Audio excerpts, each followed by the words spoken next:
Dustin, good morning. How's it going? Hey, good morning, Alex. So, we have several patients dealing with high cholesterol. What is it? Great question. I think a lot of us talk to people with high cholesterol. We've heard about it. We've maybe some of us watching have had high cholesterol told to us that we have that. So the one I want to focus on today is LDL cholesterol. So when you get a blood test done, it's going to have a number of different things sort of lined out. One will be the total cholesterol, the triglycerides, which are more related to diabetes, the HDL, which is the good cholesterol, and then the LDL, which we think of L for lousy. So that's the one I want to talk about because we have the most things we can do about it. So LDL cholesterol begins to accumulate in our system, and it's a normal thing to have, but when it gets excessive, then we have to be a little bit concerned. When it comes to why this matters, our body it has arteries that have several layers to it. It's got a muscle layer, and then it has this inner tissue layer, and then inside of that is the actual tube. So where does LDL get deposited as a plaque is actually not inside the tube like what would happen in your dish drain at home, where it has stuff deposited in there. It's actually in the wall. This would be like the PVC pipe of your drain having some problems inside the wall. It's a little different. Now what happens over time is that starts to build size within that wall of the artery. As the size builds and builds and builds inside that artery, it starts to put pressure on that inner thin layer, and eventually it can't handle it anymore and it actually bursts inwardly. So when it bursts like that, the body goes into this kind of clot forming mode. So it sees it just like it would a cut in your finger, something is bleeding and it needs to stop the bleeding, even though it's inside the artery. So what does it do? It forms a clot and blocks that artery completely off. So the artery, which is of course designed to bring blood to the tissues, no longer works. It's completely blocked off. All the tissue downstream from that artery, which now no longer supplies any blood, is dying at that point, and even completely dies off in some cases. And what I just described is the exact mechanism for what a heart attack does.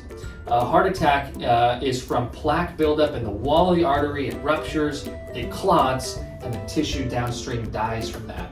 Now, for the younger folks who are watching, you may think this doesn't apply to me. This is for older people. Don't think that. Let me give you this quick story. So back in World War II, when there were soldiers who died in combat, they did a study and they looked at the arteries of these young soldiers. These are 18-year-old healthy young people, and they found even at that age, significant amount of plaque buildup in those arteries, which means it was happening even in their younger teens. So this process is happening, and we need to be a little bit aware of it. Now, the numbers that are going to contribute to this, if you get a cholesterol panel and it's below 100, that's considered to be perfect in almost every case. There are some sub-cases. But as it gets up into the 140s, 150s, then we start to really think, what can we do to make this better? Because every day that it's high like that, it's being deposited into that artery wall, giving us this higher risk. So that's kind of what it does to our body, basically. Okay. So how do we lower high cholesterol? Good question. There's two things that we think about, like with most medical topics. There's our lifestyle, and then there's medical treatments that can be done. So lifestyle-wise, we talk about fiber. Fiber can be helpful. That's the easiest thing. Increasing fruits and vegetables in our diet. Fiber actually binds cholesterol, and then it's eliminated in the stool. Now, if you want to be more sweeping in your dietary changes, I want to give you two names. One is the DASH diet, and that's spelled D-A-S-H. It's actually used for blood pressure treatment, but it's very effective for this too. And the other is a little different. It's called the Mediterranean diet. That's the second one. So both of these diets, which are not completely unknown to the public, are available with many cookbooks, YouTube videos, lots of resources because they're fantastic diets, the DASH diet and Mediterranean diet. As far as meds goes, there are a whole class specifically dedicated to this, and it's called the statin medications.